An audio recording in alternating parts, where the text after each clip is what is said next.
This is the report from the Russian Ministry of Defense, the status of the special military operation in Ukraine, September 4th, 2022.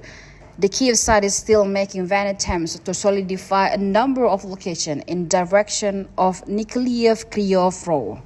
Those of attacks are launched in units of the First Forces of Ukraine Armed Forces by the Russian Aerospace Forces Aviation, Missile Forces and Artillery of Armed Forces of Ukraine. In the aforementioned direction, the enemy has lost 11 tanks, 17 infantry combat vehicles, including 4 Bradley vehicles made in the United States, 10 other battle armored combat vehicles, 5 pickup trucks with large caliber machine guns, and more than 150 service members.